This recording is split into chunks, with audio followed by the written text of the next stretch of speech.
This is the story of a man named Stanley. Stanley worked for a company in a big building where he was employee number 427. Employee number 427's job was simple. He sat at his desk in room 427 and he pushed buttons on a keyboard. Orders came to him through a monitor next to his desk, telling him what buttons to push, how long to push them, and in what order. This is what employee 427 did every day of every month of every year. And although others might have considered it soul-rending, Stanley relished every moment that the orders came in, as though he had been made exactly for this job. And Stanley was happy. And then one day something very peculiar happened. Something that would forever change Stanley. Something he would never quite forget. He had been at his desk for nearly an hour when he realized that not one single order had arrived on a monitor for him to follow. No one had showed up to give him instructions, call a meeting, or even say hi. Never in all his years at the company had this happened, this complete isolation. Something was very clearly wrong. Shocked, frozen solid, Stanley found himself unable to move for the longest time. But as he came to his wits and regained his senses, he got up from his desk and walked out into the hallway. Stanley decided to go to the staff lounge to check on his co-workers. He never functioned well by himself and constantly needed support and guidance from others, so the thought of total solitude was terrifying to him.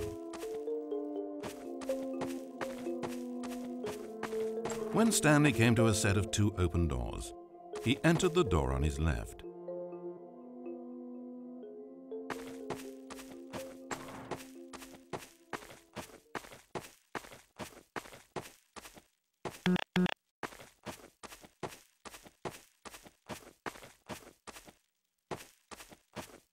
As Stanley entered the lounge, he was horrified to find not a single person here.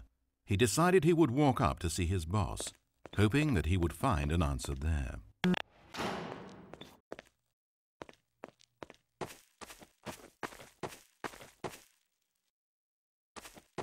Coming to a staircase, Stanley walked upstairs to his boss's office.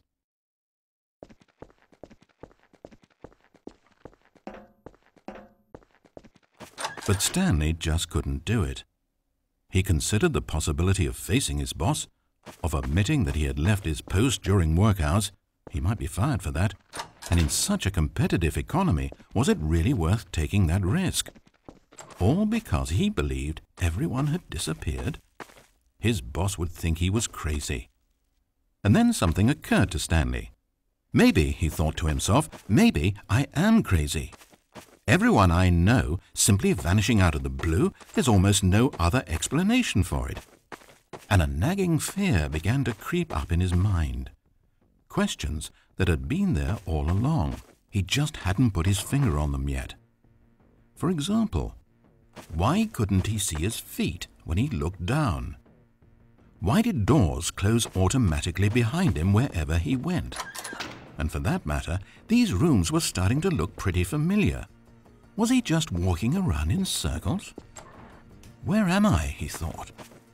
And the more he found himself unable to answer these questions, the more questions continued to arise, until he came to the issue that had been slowly boiling until he could ignore it no longer.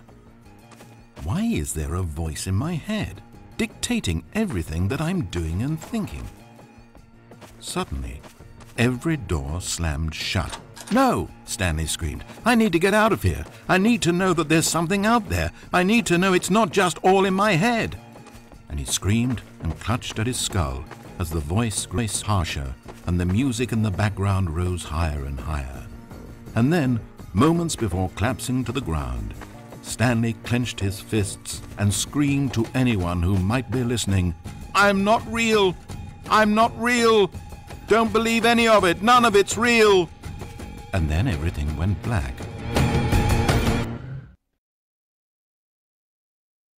This is the story of a woman named Mariella. Mariella woke up on a day like any other. She got dressed, went to work, clocked in, clocked out, and then she walked home. But her walk on this day was interrupted by the body of a man who had stumbled through town talking and screaming to himself, and then collapsed dead on the sidewalk. Moments after seeing him, she would turn, run to the nearest police station, and call for an ambulance. But for just a few brief seconds, she merely stood there, unable to move. The tragedy was not the death of a single person. It was that she would never know this man's story, never hear in his own words what had happened to him, or what he believed had happened to him. For to know these things would be to exist inside the head of the man himself. So all she could do was observe from a distance and pity him. But Mariella had places to be and people to meet with, very important people, whose impressions of her would affect her career and indeed the rest of her life.